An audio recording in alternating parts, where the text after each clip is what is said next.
जहिले जति दुःख पीडाहरू दिए पनि म कहिले मुस्कुराउन छोड्ने छैन। सुन्नुहोस् मेरो कथा।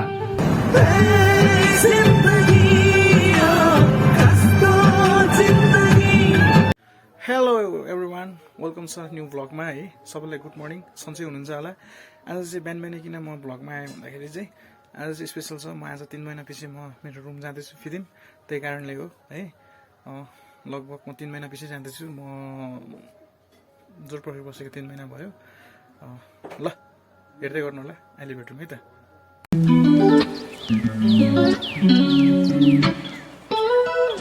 फाइनली गाडी आइसक्यो।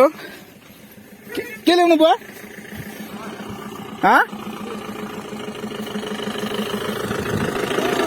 यता जानु दाइ, आज यति नै हो क्या हो। ल ल हुन्छ ल। के ल्याउनु अरे बुवा? के पो भन्छौ त्यो काँचो बाटो फल्छ नि काजु। ए ल ल लाग्यो ल।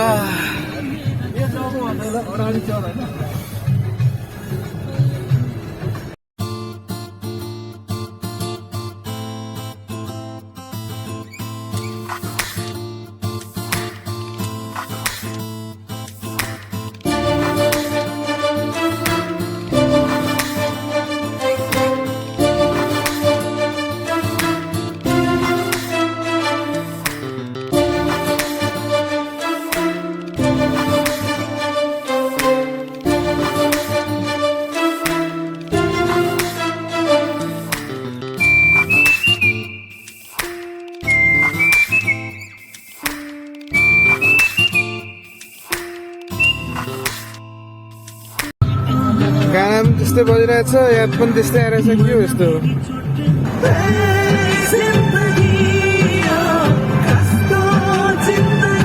एकदम शब्दहरू मतले गएको चाहिँ हो कि थाहा भएन, तर त्यो एउटा जतन जितन भन्ने के भनेको छ नि, त्यो शब्द चाहिँ त्यसले लेखेको जस्तो लाग्यो। किनकि त्यसको शब्दहरू यस्तै हुन्छ।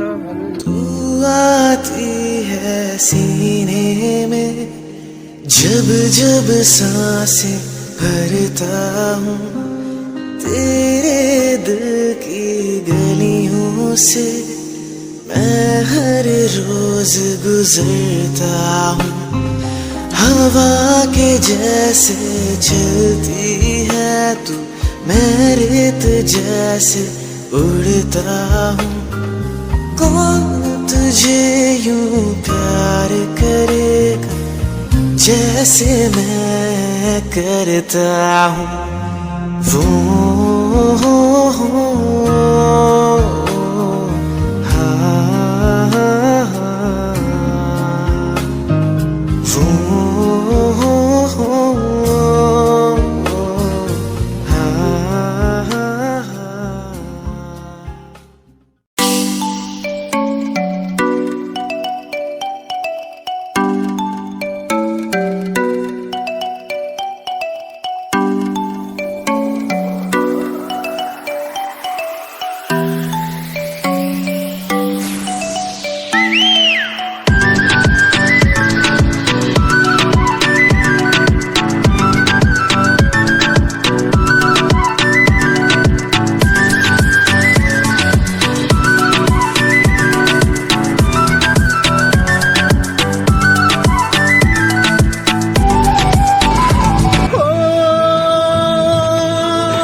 फिल्म आयो।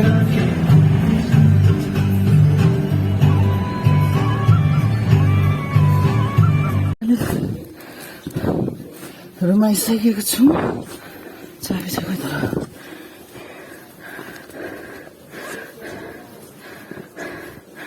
एकछिनै त चाबी पो नल्याए कि। भेटे भेटे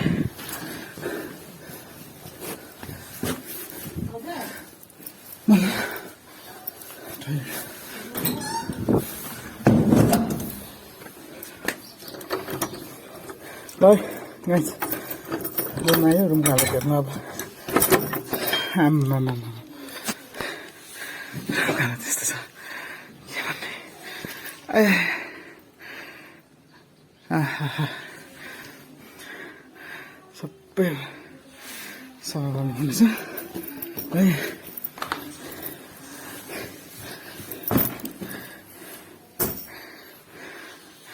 यत्तिकै छ ल केही गरिएको छैन रुमको हालत रोनाल्डो ल फाइनल्ली गाइस रुम पनि आइसक्यो रुमको हालत हेरिहाल्नुभयो कस्तो छ भनेर अब बिहानदेखि केही खाएको पनि छैन भोक पनि लागिरहेछ होइन अब खाना पनि खानु छ माइजूले खाना बनाइदिइराख्नु भएको छ अरे अनि रुम सफा गर्ने अनि जाने खाना खानु है भन्दै सबैले भिडियो आयो मन पराइदिनु भयो होला लाइक सेयर कमेन्ट सब्सक्राइब अनि बेल आइकन दबाउनु नबिर्सिनु होला ल भेटौँ नेक्स्ट ब्लगमा okay bye bye see you soon म ढले ल गले